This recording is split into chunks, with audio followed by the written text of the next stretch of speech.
there, dreamers. Welcome back to my channel, or welcome here. If you are new, my name's Jacqueline. I'm really glad to have you. Consider subscribing if you enjoy planty content, if you're into Hoyas, and if you can stand the sound of my voice, I suppose. Not that we take things too seriously around here, but I thought we would do something kind of lighthearted and fun, and I thought today we would talk about plants that I don't like, whether that be that I've seen them in stores a million times and I don't feel compelled to buy them, or plants that I have had in my collection and met an untimely death, whatever it may be. These are plants that I don't have in my collection and I don't want them in my collection. So I guess it's a plant anti-haul? I don't know. Coming from the beauty community, that's kind of what we would coin things, but let's talk about some plants that I just don't like. First one that came to mind is Dieffenbachia, often referred to as dumb canes. I have had a couple of these in my collection and they didn't grow very fast for me. The one that I preferred got a lot of sunburn, and they're spider mite magnets too. I'm not a fan of spider mites. I'm not a fan of pests in general, but that, and every time, you have to take off yet another ugly leaf, it produces that really yucky sap and it just makes me nervous. I don't care for them. I don't want them. No thanks. This is a very unpopular opinion for the plant community, but I don't like cacti. I don't like things that poke me. I don't like anything with spines. I don't like euphorbia. I have one cactus that has no spines on it, and I'm not that attached to it, so I might just give it away. But yeah, I don't like cacti and euphorbia and other pokey boys. No.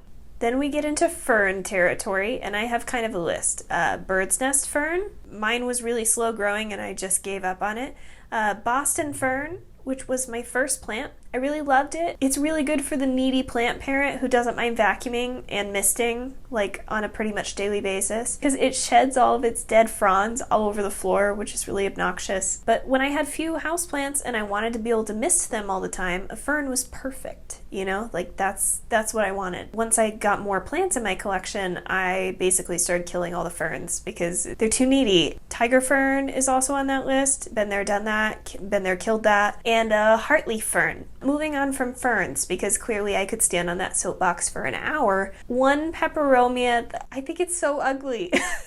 I don't have anything personal against the colors. I like them in other arrangements on other plants, but Peperomia ginny, I just can't get behind it. I think it's hideous. I really just don't like it. There's a reason why I don't have it, and that's because I think it's actually ugly. And I don't know. I don't think many plants are ugly, but I think that plant's ugly. I'm not a fan. I know that I love Hoya, but there are a couple of Hoya that I've come across a few times and I don't own them on purpose. That's because I don't like how they look. It's plain and simple. I buy Hoyas because I like how they look. If they bloom, that's a bonus. The Hoya linearis, I don't know why, it gives me the creeps. It really gives me the creeps. I don't want it. I don't want it touching me. I don't want it near me. Something about it creeps me out. I'm not a fan of like long tendril type leaves, so the linearis is just out for me. For the same reason, Hoya retusa. No. I don't need anything that looks like grass. Looks like a little grass firework. It's not at all appealing to me. Good for you. I hope you enjoy yours. I hope it blooms. I hope it does beautifully, but it does nothing for me, frankly. Oh, another one sometimes falls into the like cacti and pokeboy category, and sometimes it doesn't, but it falls into the like long skinny leaves category, and that is rhipsalis.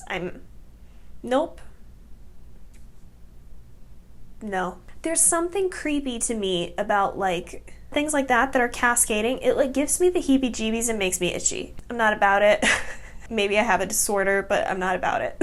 This one is a really common one on plant YouTube, in the plant world, in houseplants in general, and it's the Brazil. I've been saying Rio this whole time.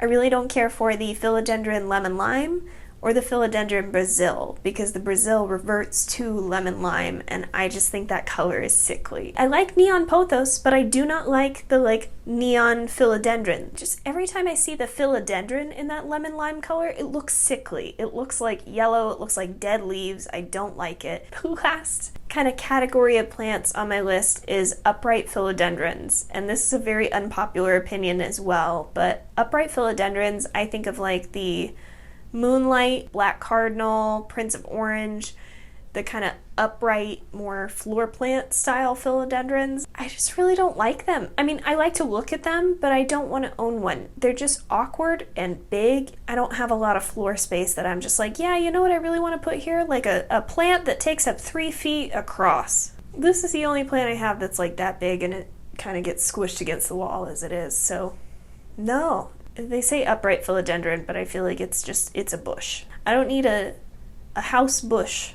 I feel like this video has gone on too long. I feel like I'm getting delirious, so tell me some plants that you don't like in the comment section below, whether we have them in common or not. I'm interested to hear what you don't like and why, and sometimes our reasons for liking things are just really strange, and that makes it all the more fun. Leave your stories in the comments down below. Thanks so much for watching, and I hope to see you in my next video. Bye.